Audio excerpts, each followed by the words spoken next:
Hey, housewives, come on in. You know the dirty dishes are still in the sink from yesterday and the laundry is still in the basket. Pop your AirPods in and make yourself at home here. I'm Tracy. I'm Tori. And we are your Unlikely Housewives. Stepping out in faith and believing that God calls the unlikely, we are here to show you the appreciation and validation you deserve, lead you to authentic relationships, and release you of believing the cultural lies to restore your faith and wellness. Pull up those high-waisted yoga pants, tighten your top knot, and reheat your coffee for the third time. Turn up the volume, and let's go.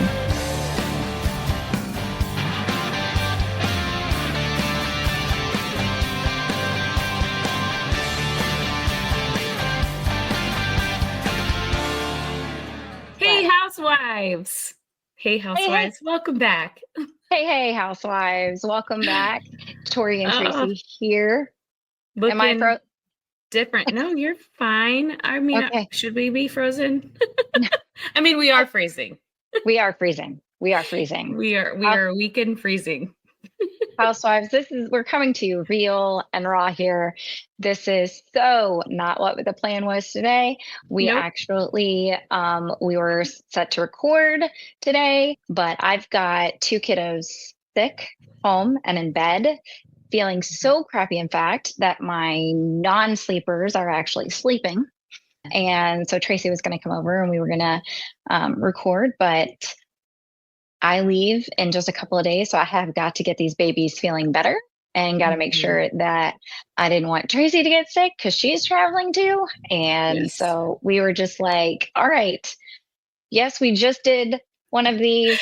Our last episode was our snow day version, and it was impromptu just like this. And it was, to us, we're obviously, doing the podcast. We're used to this. It was just a episode, but we were like, you know what, we got to be real. But we hope you really loved it. That's Yeah. what Tracy meant. It was an amazing episode. If you haven't listened to Snow Day, go back and listen. She's not telling you to say that.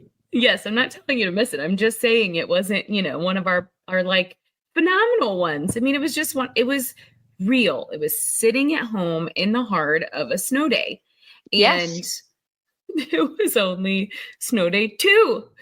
That was And we true. had 2 more after that. And our kids only went to school one day in that 5-day week span, or 5-day school span. It was one day. Yeah.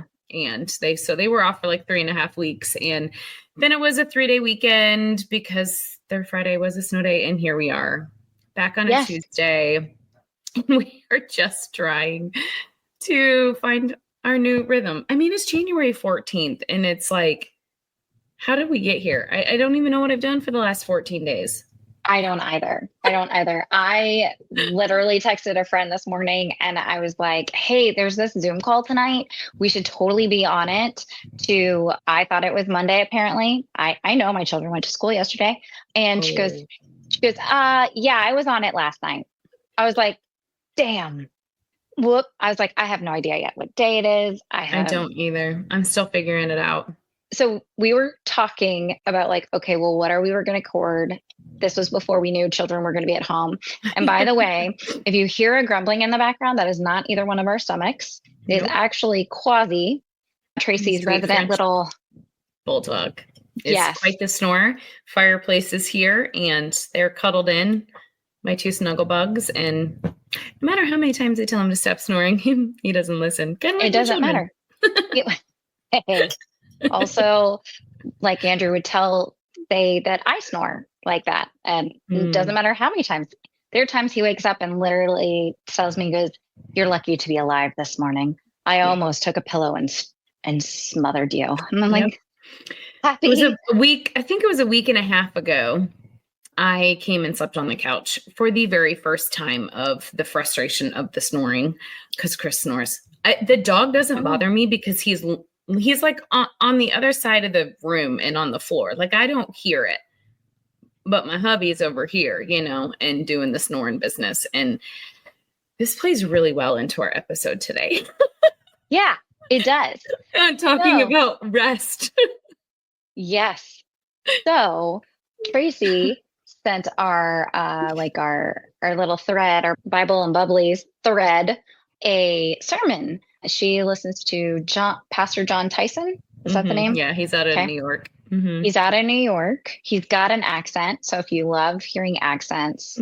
And so she was like, hey, I don't know if you've got a chance to listen to it. And I was like, oh, I have. Let's do the episode recapping this, like talking about rest and the Sabbath and what that looks like and kind of going over his sermon. So we'll put his sermon in the show notes for you if you want to listen to it. Because two, I have a different perspective from what Tracy's going to say. I don't even know what Tracy's going to say, but I can already tell that I'm going to have a different perspective. So, and she knows she's going to have a different perspective because that's the way we are.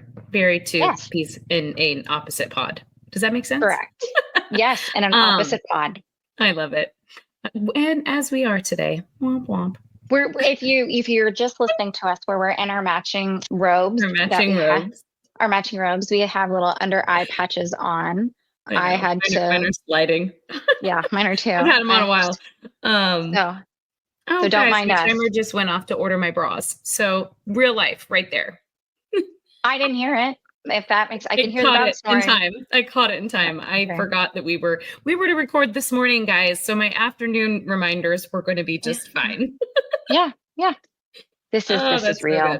So I can feel my little eye thingies coming off now. Yes. Okay. Okay. So the title of the sermon was "Rest Must Be Stronger Than Exhaustion." Okay, so mind you how I got to the sermon. I think I want to tell a backstory because I think we promised our listeners that we would get a little bit more real in the daily and like what's going on. So a week ago, we recorded our snow day episode. And I don't know if you can tell listeners, if you're regulars, my mood was not perfect or happy or joyful. I'm totally... when on our snow day episode, I need to post the picture that you sent me of like right after the coffee mug, the everything that you dropped. I mean, literally, y'all. She had a day. I mean, after I had a day, and I know you guys know, but like brand new coffee mug, brand new full coffee mug, knocked off, spilled everywhere, broke the mug. I mean, just all the things, and I know you know the feeling of just utter frustration of just needing space, right? Like just the mental space. We're individuals, mamas. There's so much emotional, physical, all the things from all of our kids, our husband, and our own that sometimes you want to explode. And after all the snow days and the whole holidays and just all the things, this weekend came and we didn't have sports. Hallelujah. I don't have a weekend that doesn't have sports, right? But it was coming off of 2 weeks of being at home, not having sports. Like I was ready to just have something to get the kids out of the house. Mm-hmm. So we're just on another day and another day. And we went to church on Sunday and it was a great message. Absolutely loved it. We're starting a revive series. Our pastor's doing it. It's great. And I came home and I was just still in a mood. I'm like, okay, I have got to get myself out of this mood. So I'm just going to go to the room. I'm going to let everybody do their thing, watch football, friends are together, kids are with friends, whatever, right? And I am going to just pop in a sermon and just fold laundry, organize my closet because the closet was a disaster. And I try to do it once a year. So this was my once a year thing. I was like, I'm just diving in the closet. And I always go to Jon Tyson. He's kind of one of my favorites. Obviously, there's a couple other pastors I listen to, but I had just gone to his podcast. He started a series the week before. You guys go check him out on Apple Podcasts. His sermons on Apple Podcasts are just that portion of the message versus like his whole church. And so he started a series in January. It's his 20th year of teaching, whatever. So I went to go see his second one. Like, oh, it's there. Well, they don't post until the next day, kind of like every Sunday. Just they don't put it on Apple Podcasts till the next day. So I go to YouTube just to see if there's anything else I can listen to. And I don't even know how I got to it because this sermon he preached it 6 years ago. So I was going to say COVID, that was, yeah. So I saw it was long before all of the last crazy times. And the title caught my eye, and it was that rest must be stronger than exhaustion. And I'm like, that's what I need. I've been home all this time, all off the holidays, off the snow days, and I'm exhausted. Like, I'm not rested. I'm exhausted. And I'm like, why? Like, why am I? Oh, time to go.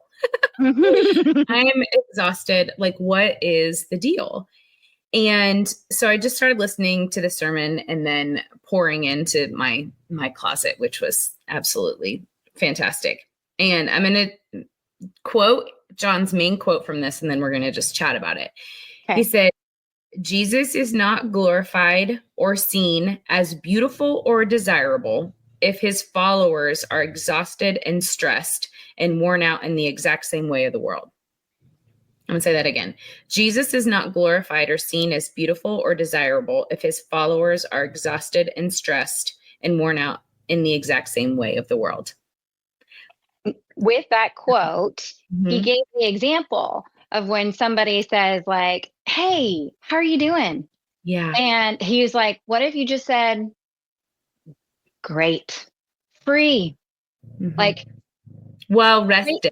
well rested, weightless, Mhm. like people would look at you like you're absolutely crazy and be like, or to a point that you would be like, well, what the hell are you doing? Because I want some Mhm. of that. Like, how are you? Like, I'm totally fine, stress free. Yeah. This Yeah. is great. Yeah. Like, no worries, no cares. Mm-mm. Great. And I just loved his example of what that sounded like in a conversation of being able to tell Mhm. somebody, like, because we do so often, and we have to remind ourselves this stuff too when, when somebody says, how are you? The answer's not like, it's a different question when it's one of your people. You say, Yeah. how are you? How are, not fine. Mhm. I don't want to hear fine. I want to hear, how are you? And, you can answer however that feels. But that is, like you said, that quote is perfect representation of like, in secular terms, okay, let's go secular terms. We are trying to sell Christianity, Mm. right? As believers, we are trying to get people to buy in to Christ. We want them to join us. We want them to go to heaven with us. We want them to know his grace, his mercy, his love. We want they know all of that. But if we're living day to day and we look miserable, Mhm. we act miserable, we just talk about how life is so hard, and then and then we go, well, but I'm going to church on Sunday. Then what are we're not, well, gosh, I don't need to believe in God if her life, like I'm having it Right. rough now. I don't need any more, So like that was something else that it made me think of. It was just like, wow, am I representing Christ, the lifestyle of being a Mhm. believer? Well, And I think that's where we've talked about this numerous times. The memes, the tired mom memes, the exhausted, let's get our coffee, let's get our, energy drinks, all the things. I mean, that is real life. Like currently, that's what we're living. But when you go back to, and this is one of the things that he said was like, go back to even the 50s. I mean, shoot, you could go back to the early 80s before the internet, before computer internet, right? The distractions, the opportunity for idolizing other things. I mean, obviously idolizing was there before in the 80s and in the 50s. I'm not saying it wasn't, but the amount of what's available now at our fingertips is just what is exhausting us. right. We're not finding rest because we're numbing out with another resource of TV or Netflix or scrolling or TikTok or something else that's not real and in a real space and in real connection in our reality.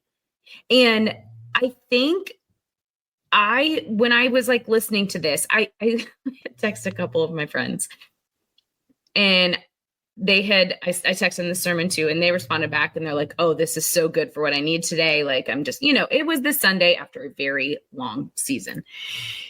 And I'm like, I don't want to see any humans or, fur babies in my house. Like, I want to be in my space without someone cluttering, not physical clutter, just the mental clutter.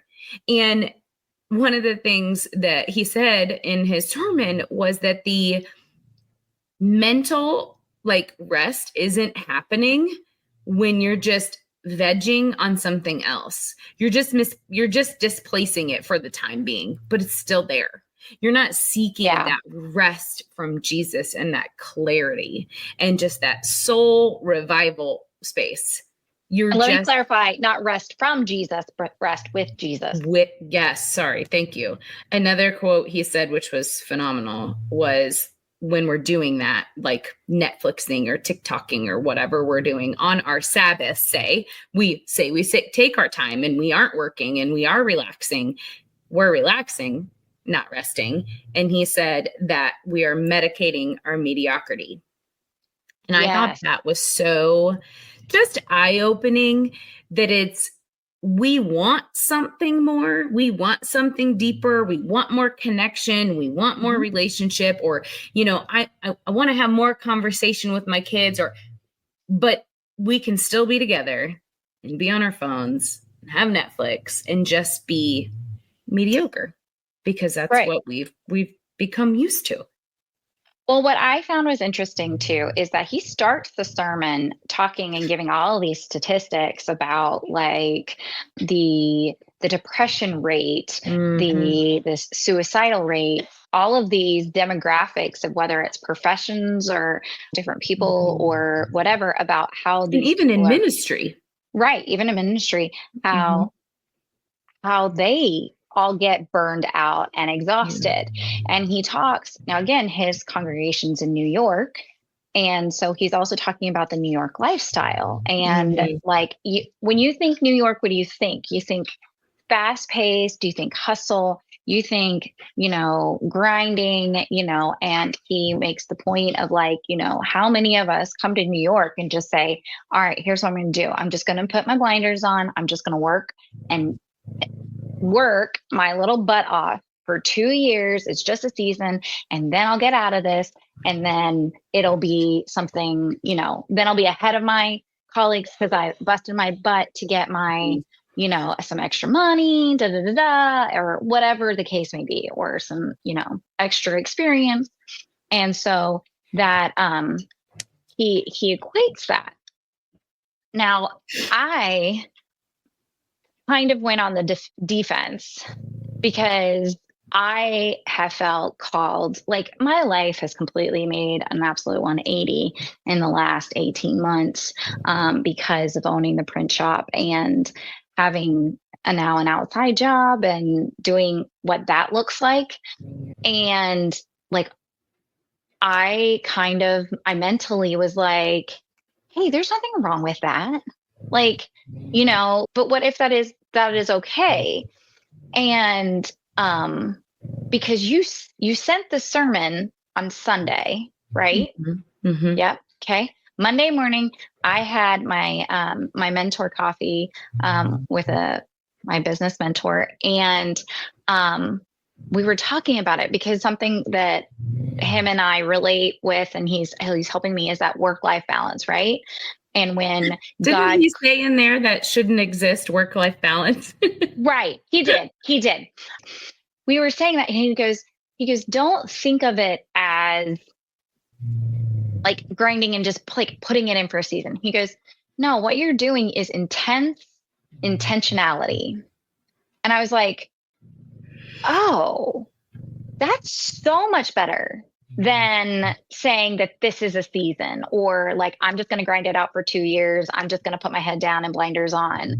But intense intentionality, I can have intense intentionality about my goals for the business, and I can have intense intentionality about the break that I have, taking the rest, and one doesn't need to, like, there is no balance, right? It is what it is.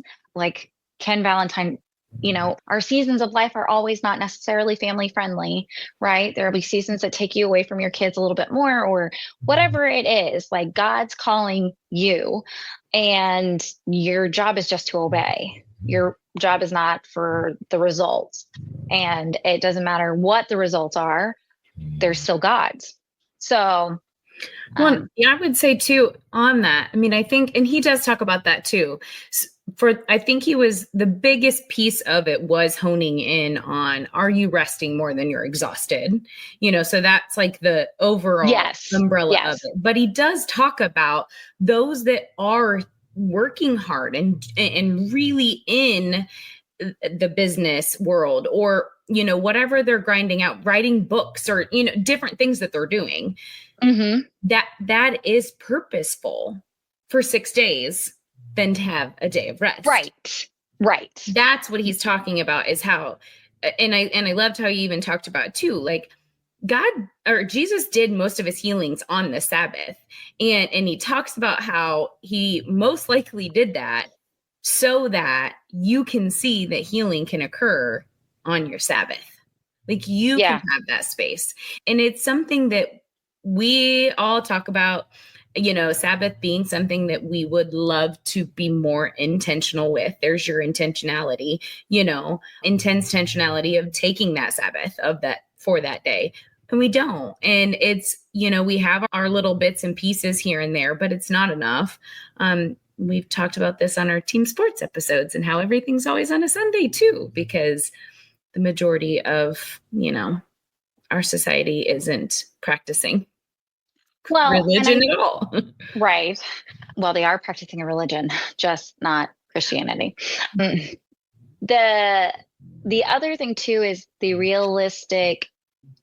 I wanted to encourage ourselves to yes, 24 hours seems like a really long time. But even if you as a family take 2 hours, start with 2, and you're going, let me just do 2 hours. Let me just see, start small, take off small times. And then God uses all things, and he will not, what did my mentors, he said, it's not about finding the time, because time is never lost. It's about making the time. And I was like, oh, that's good. You're not going to find 2 extra hours of your week every time. It's about making the time. And then when you start to make the time consistently, God will bless that. You will see result, you will see whatever you're making less time of, it's almost as God just exponentially blesses the things in that sphere that you aren't doing anymore because you made time for him. And that's been, and most of the time that's work, right? That's most of the time it's a season of when you're okay, I can't just shut it off, or I need to make that one more deal, or whatever, that God says, okay, well, now that you're putting me first, let me bless your business. Or now that you're putting me first, I'm going to bless your kids' sports and their games and whatever it is, which is God. God is sovereign. It's absolutely. I'm yawning just thinking about it. That's the rest that you need. You should soak this up, this forced rest. This is what moms get. We get forced rest when our kids are home sick. We're okay, they're not going anywhere, doing anything. Let's just be with them. Yes. And I think that's what I'll be doing here shortly, is I'll be laying next to a sweet baby who doesn't feel good. So I highly recommend the sermon.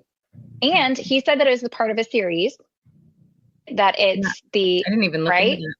The series is something that must be greater than, or he said rest must be greater than exhaustion, right? Or stronger than exhaustion. Stronger than exhaustion. So, you're right. So he had a couple of other things in there. So maybe that would, look at those titles. But again, He does a lot of great series.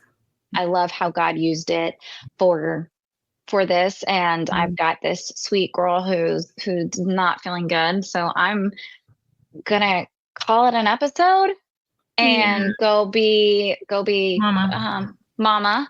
And housewives, I just want to say thank you for tuning in. Thank you for resting with us. And also want to remind you to go check out our merch. Tracy, you need a new coffee mug. So go to bit.ly/unlikely merch and grab coffee mugs, grab a sweatshirt, or maybe we should try robes. Do you think there's a robe? I know, we could do the unlikely housewife robe. Or I am all good recording in a robe every week. Yeah, it's my favorite. I know you would be. I would. No, can I put makeup on, please? Yes. Put makeup on my robe.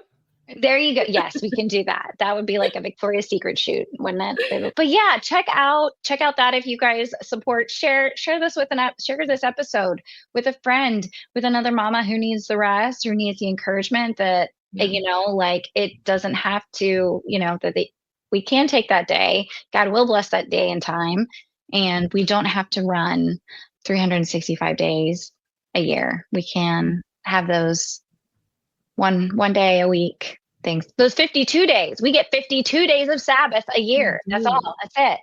Doesn't that sound good? It does. Can we take all the 50, like a vacation of 52 days of Sabbath? That's the other thing, is fitting in those vacation times of just completely unplugging. Yes. Gotta make highly recommend. Ladies, go talk to your husbands about scheduling a vacation. Even if it's just for you. Going back to our travel solo episode. So there you go. Say, if you're not going to vacation with me, I'll take one without I will go alone. Yes. So until next time, housewives. All right. Have a good week. Bye. Bye.